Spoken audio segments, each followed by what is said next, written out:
So over the past few years, Javier Milei has become quite a notorious and popular figure among the right. He's very mimetic. He went around with his chainsaw. There were quite a few segments on this podcast itself, particularly with Josh, celebrating the kind of progress and change that he was looking to make in Argentina, even before he was elected near the end of 2023, because Argentina...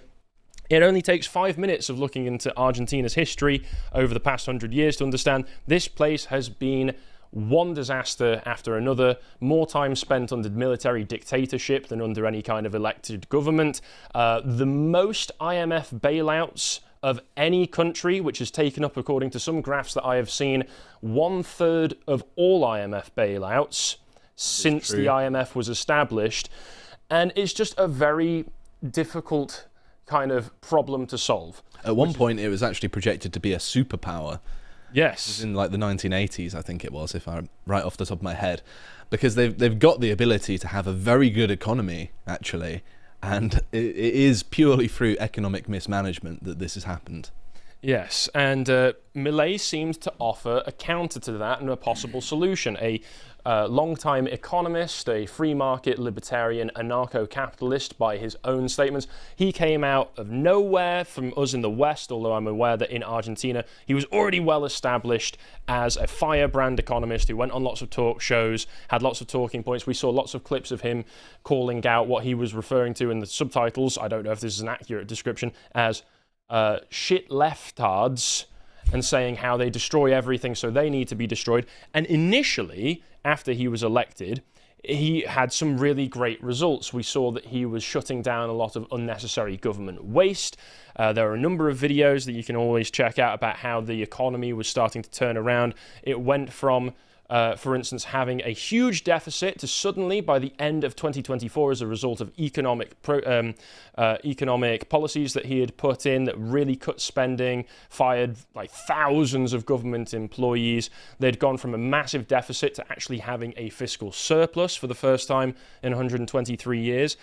Argentina had monthly inflation that was overwhelming the country's finances. You can see there at the December of 2023, monthly inflation was 25.5%. And on a yearly basis, that was reaching almost 300%. Now it had been brought by November of 2024 down to 2.4%. So a lot of success. But then, earlier on this year, they have to go for another New Deal with the IMF, which was helped in its brokerage by Donald Trump and the US and the Secretary of the Treasury, Scott Bessent. And it said that it was another $20 billion IMF loan. Milei addressed the nation saying, "Today we're breaking the cycle of disillusionment and disenchantment and beginning to move forward for the first time." And this article goes on to say that since its first package in 1958, Argentina had been the recipient of more IMF programs than any other country, a record 23 deals amounting to $177 billion in loans. But due to the conditions of the loans themselves, policies, inflationary pressures, and a lot of other problems, they did little to boost the economy. So it's often been a band-aid that has not actually done anything to help them. And again, despite this, there was a lot of new opportunity in Argentina, the inflation and everything going down. But of course, with essentially a policy of austerity, this caused a lot of division within the country. A lot of problems were starting to hit the people who had been his base for the 2023 election. And that would be the lower middle and working classes who were most often hit by problems like inflation. Well, when you're trying to right the ship of an economy, it can lead to peaks and valleys for a lot of people. Things can go great and then they can go down, and Argentina has been particularly susceptible to boom and bust cycles in the past. So a lot of people starting to feel a bit more of a hit than they were expecting off of austerity policies, and this ended up losing them a very important regional election on the 7th of September, so earlier on this month, in the Buenos Aires province, which was seen as a bit of a bellwether for the 26th of October midterm elections that are coming up. And what happened was this immediately caused problems for the country. So it says here in this article, his party suffered a stinging defeat at the hands of the centre-left Peronist movement in elections to the legislature of Buenos Aires province that was seen as a litmus test of Milei's popularity. He goes into midterms under a corruption cloud as well, so this is another problem to add to it, following allegations that his sister and right-hand woman Karina Milei received a cut on state medicine contracts for the disabled. In a sign of the anger among many Argentines over his policies, Milei and his sister were pelted with stones on the campaign trail outside Buenos Aires in late August, with skirmishes breaking out among supporters and opponents. So what this has meant is that falling popularity, people finding a lot to be annoyed about, especially with corruption, is Milei's party did not have a majority in Argentinian government. As such, there were coalitions having to be formed so that he could get legislation through their government. Well, now that it's looking like the people are turning on him, those coalition parties are starting to ally themselves again with the left-wing parties, meaning that it's going to be very, very difficult for him to get any of the further economic reforms put through that he needs to if he still wants to continue righting the ship of the Argentinian economy. So, as a result, sadly, taking the economic policies that he knows would work and have been shown to have actual financial benefits to the country in the long term in doing things like producing a financial surplus and reducing inflation, have hit the wall of politics, which is that in a democratic society, you need to maintain popularity to be able to do what you want. Therefore, everything turns into short-term thinking.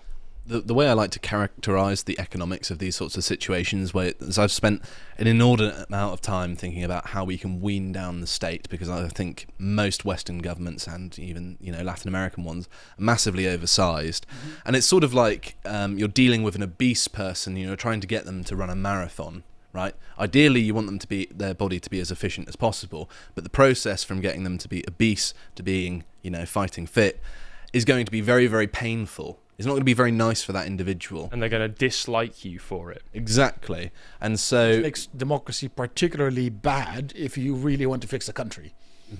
Like, democracy works at a time of prosperity when there's a broad national consensus. When half the country wants Gibbs and, the economy is breaking down, you can't fix it in a democratic manner. And you also can't really blame people when they're hard up financially for thinking in short-term ways, because they're thinking of their survival rather than long-term investments. And so the people on the ground are thinking in very different terms to the government, which is not always good. Yes. Yeah, so as a result of having run headfirst into politics, he's having to make political decisions rather than economic decisions, which means that he is having to boost social spending now. And he said in a televised speech that the worst is over as he unveiled a draft 2026 budget 8 days after his party was trounced in the provincial Buenos Aires elections. He carried on saying, "The effort all Argentines are making is worth it. We understand that many have not yet felt it in their material reality."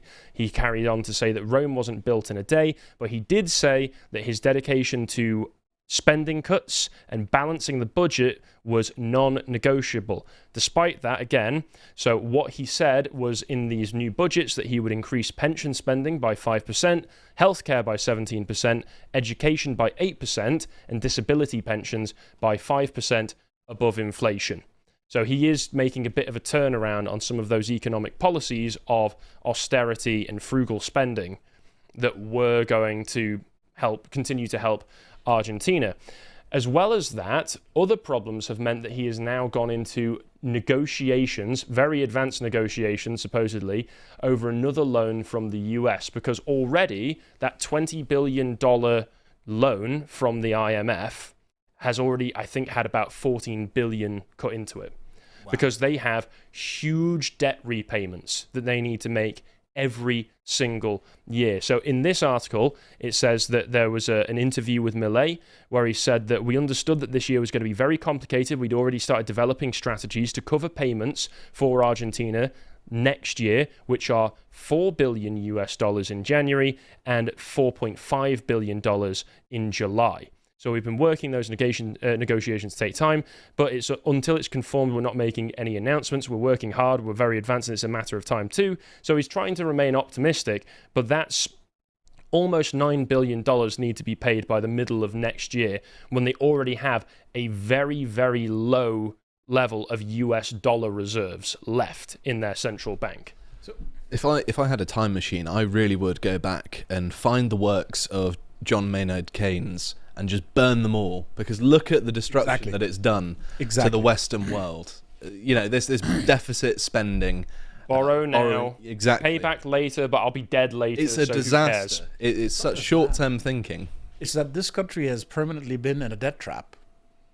As in, what happens with these interest-carrying loans to states that are made at these ridiculous rates, if you're the guy issuing the loan, especially the United States, you have an interest in them going bankrupt, because instead of receiving currency, you receive real assets. And so the idea here is to be able to control the natural resources of Argentina more effectively and to strengthen the United States' grip on Latin America, using debt as an instrument, using usury as an instrument. So it's always been bad for countries to borrow big amounts, especially bad when you borrow them from a superpower, because the superpower will tie political concessions and concessions to its own oligarchs to you receiving softer terms on debts. And the longer you remain in debt, the more pliant you become, the more your society is destroyed. So the reason, why is Argentina so bad? Because it doesn't see the IMF as an enemy. It should see the people lending it money as enemies, because they have a bigger interest in bankrupting it and then surrounding it and then trying to extract whatever exports it has and transferring them to themselves. Well, it's the 21st century's equivalent of imperialism, isn't it? It is debt imperialism. That's what it is. But imperialism was more noble and more dignified because it didn't come with these debts. It was more honest as well. And more honest. It was very clear what was happening to you when you were an imperial province of an empire. Well, we actually had a vested interest in improving the country we colonized. That's why. Because it built up your military. Yeah. But, so being told that, you're being saved economically is a complete lie. Being told, look, man, you lost a war and here are the concessions that you have to make. Okay. You see the problem immediately and you can deal with it, as opposed to what happens when you have this kind of debt imperialism, which is that it hides behind the shadows and manipulates you into thinking that it has your own economic best interest at heart. Well, certainly. Scott Bessent on Monday put out this short thread saying that the US is considers Argentina one of their most important allies in Latin America, because obviously a lot of the regimes in South America are not friendly towards the US.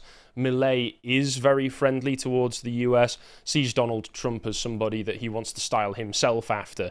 Therefore, they want to keep Milei in charge. So they're saying that one way that they might help, they give options saying these are not limited to, but these are some of the options: swap lines, direct currency purchases of US dollar denominated government debt from the Treasury's Exchange Stabilization Fund, which is, I think, where this $20 billion loan may be coming from. Yep. Another thing which is being stated is that the US, in doing so, will purchase foreign loans, foreign government bonds from the Argentinian government to the tune of about $20 billion. But again, like you say, the whole point of a bond is it is debt.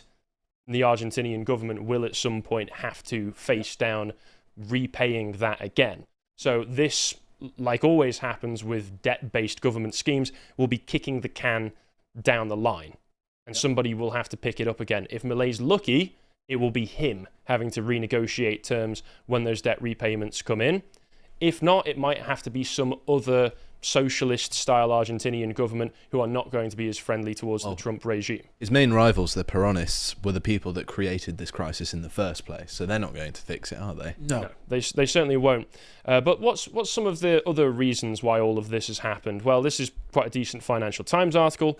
They say the result, that being the provincial election, one of the reasons that this caused so much trouble in the first place was that it hit markets already nervous about the corruption scandal, which is emerging around Milei's sister. And it signified the breakdown of his alliances with the centrist opposition and a series of erratic monetary policy moves, including interest rate increases that boosted the peso but sapped economic activity. One other thing that they've been trying to do, one of the reasons that they've got such low reserves of US dollars, is they've been trying to balance their own exchange rate to keep the peso unnaturally high, which has supposedly been making it more expensive for foreign investment and businesses to come into the country in the way that they were hoping they would come in to try and help the country's economy. The peso plunged almost 10% in a fortnight, hitting the bottom of an exchange rate band adopted in April with the IMF loan. That was part of the agreement that their peso could only reach certain levels. Fears mounted among local investors that the government would have to abandon the band and devalue the peso, compounding demand for dollars and accelerating the run on the currency. The central bank spent $1.1 billion in 3 days last week to try and keep the peso propped up. The dollar sales, in turn, unnerved bondholders who fretted that the government was burning through scarce hard currency reserves that it may eventually need to repay the debts, sending bond prices plummeting. The central bank's foreign currency reserves stand at just $5 billion, according to local financial broker GMA Capital. The government has missed IMF targets on rebuilding reserves as it delayed buying dollars to avoid dragging down the peso. So there are a lot of problems that are all piling up on top of one another, and this provincial election has kind of toppled all of the dominoes at once. They've all hit a boiling point at once where this could be a huge problem, and if investors who came into the country following Javier Milei's election, seeing that it might be a place where, it's business friendly now, think, well, he's not going to last at the next election. He's not going to. All of his policies are going to get overturned at the midterms if people, if the government won't put them through, and if they'll override his vetoes on their increased spending, increased tax. They're all going to pull out, and all foreign investment is going to pull out of the country, and it's going to collapse again. And then what happens? Well, if we look at Argentinian history, presumably the military coups again, which just is something that happens every 15 years or so in Argentina. Yeah, I think this whole democracy nonsense has to stop at some point.